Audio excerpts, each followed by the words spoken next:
Hi, this is Cheryl with the Cut at Home Design Team. I'm here with a happy anniversary card featuring one of my favorite tattered lace dies. It's called A Little Bit of Love, and I know it's a little bit harder to see on my card because the colors I used are so light. So let me show you the die itself. It makes this cute little image of a couple sitting on a park bench with their little puppy. How cute is that? I love that the die is so versatile too. You can use it as I did here for an anniversary. It made darling Valentine's cards for Valentine's. It could be a wedding card. It could be so many different things. And I love you card, for example. So there's lots of choices with this. This is not one of those dies that's a one-hit wonder and you won't be able to use it more than 2 or 3 times. This you can pull out quite often and use, and I really like that about it. Let me flip to the other side because we've got a bigger image and a little easier to see the detail. You can see there's a lot of detail on the die, so that it is a little bit intricate or perhaps tricky for cutting. There's a lot of image here, a lot of detail in the cutting as well as the embossing. Here's a white cardstock one that I cut. Again, you can see that's a whole lot of detail. I cut this both out of, this is a heavyweight white cardstock. It's 110-pound cardstock versus this iridescent vellum, which is very, very thin and tiny. They both cut super, super nicely, but you needed to use a little special extra care. Whatever you use for your machine for intricate dies, think about that. But before you do that, think about the really simple thing. This is all I had to do because I'm working with a great quality tattered lace dies. Tattered lace dies, if you weren't aware, are made in the United States. Sure, they're sold out of the UK, but they're made here, so they're good quality. I also used my Sizzix Big Shot Plus, so I had the best of die cutting machines too. I can't really go wrong with that, but again, intricate dies call for special handling. So here's the die itself. Not bad as dies go, by the way. It's pretty simple. Again, I want to point out to you that the image on the cover here, a little bit misleading. You don't end up with a cut oval shape. You end up with the design inside the oval. If you want the cut oval as you see it here, then you're going to have to grab a little bit larger size oval and cut the die cut. So you're going to have to add another oval around the side here and cut around it, but very easily done. Not difficult. So to cut this one, my first strategy when dealing with intricate dies is to just see if the machine won't take care of it for me. I don't use a lot of the protocols that are out there. I just run it through my machine. So first thing I did was run this through back and forth. I always run forward and back all of my dies. A little extra pressure, a little extra pass through the die cutting machine doesn't hurt anything. They're just fine in reverse. And then once I did that, I wanted to switch the orientation of the die. Sometimes, again, depending on where the most pressure is with your machine, you'll get a better cut switching things around. And so when I switched it to this side, I shifted it to the side because I know the pressure on my Big Shot is greatest at the 2 ends, although it's a pretty even pressure as die cutting machines go. So I wanted to run this intricate part through the end here. So forward and backward, I brought it, and then I shifted the die a little bit so that I could get my leaves over on this part of the die cutting machine where there's more pressure again, and forward and backward. And when I did that, essentially 3 times through and back, all of the pieces were falling out. I didn't have any problem whatsoever or any need to do any other special protocol with shims and that sort of thing. That went both for this heavyweight cardstock as well as for this very lightweight iridescent vellum. So sometimes it's easier than you think with these intricate dies. You just got to give it a shot. If that hadn't worked, I probably would have ended up using some little shims with this, probably one over this area, perhaps one up here. I don't think I would have needed it elsewhere. So there's a lot of choices that you have in running dies. Sometimes just let the machine do the work because it's set up to do that.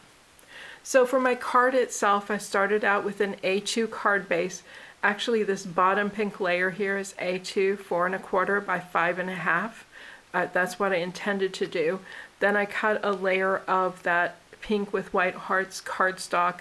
That's 4 inches by 5 1/4 inches, as well as a layer of the vellum that is that same size. The vellum layer I wanted to use my die cut with, and I did, so I cut the images there. And then I attached those two layers, the smaller of the pink hearts and the vellum, together at the very edges. Attaching vellum to another cardstock sometimes is a bit of a challenge. A lot of times the adhesive you use will show right through, so you've got to plan how you're going to attach and where you're going to attach so that it's not too obvious. So what I decided to do was just use my my 1/8 inch Angel Craft tape at the very edge and attach those two layers together, not worrying about how it showed or didn't show, because I decided I was going to put my frame over the top. This frame happens to be one that's sort of pre-made and ready to go. This is a Mama Elephant frame that has the scalloped and stitched detail there. You can make your own frame if you have a rectangle set or any other set. Just use two dies that are different, different widths. Set them together, make sure you tape things in place so that you get a good uniform frame, but you can make frames fairly easily. And so my frame is actually covering up the attachment of the vellum to the pink and white background. When I got done, my card sometimes didn't look finished somehow, and so I decided to add the extra white layer at the back. So I've got a bit of a supersized A2 card going on here. I'm 4 1/2 inches by 5 3/4 inches, but the finished result is nicer than what I had before. As far as my die cut itself, there were a couple of places. I like the fact that some of these images stand up and they give it dimension, they give it almost a 3D feel, but it needed to stay in place a little bit. This whole part of the die cut was pretty loose and standing back pretty far like this, and that was just too much. So I decided to attach the hat down to cover that. I put a couple of pearls on the hat band to fake that out. I decided to add a couple of pearls in the flourishes at the bottom and the leaves at the top. Again, that was a way of disguising little tiny drops of liquid glue that I used to attach the vellum, just so that it wasn't so free-flowing.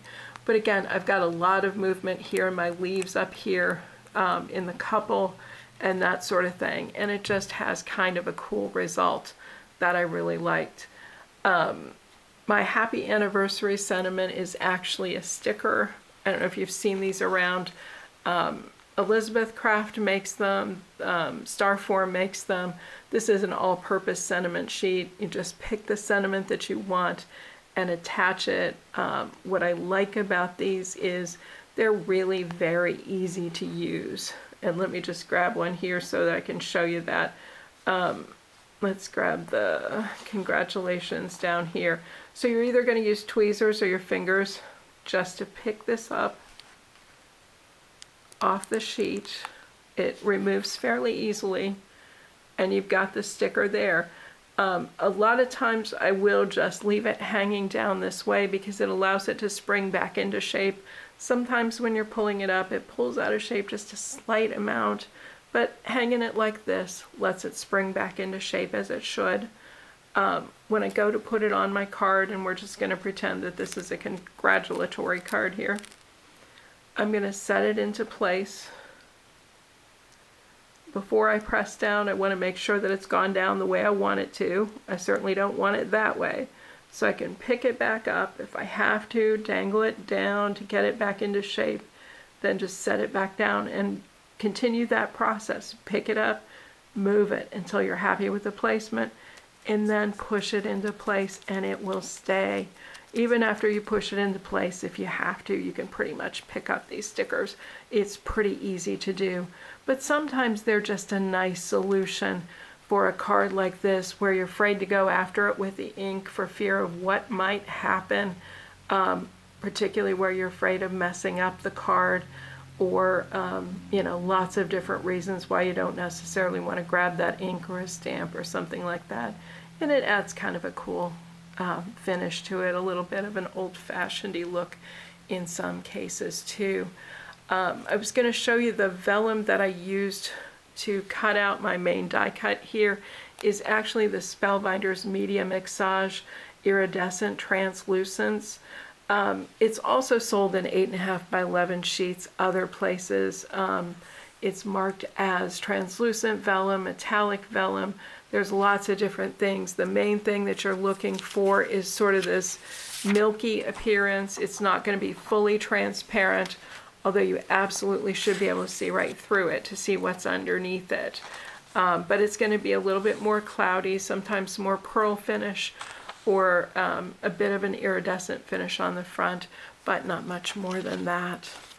So my card for today, again featuring the Tattered Lace die, A Little Bit of Love, a lot of fun, super, super easy to use, and a very versatile die because it can be used for so many different projects. Thanks for watching. Bye.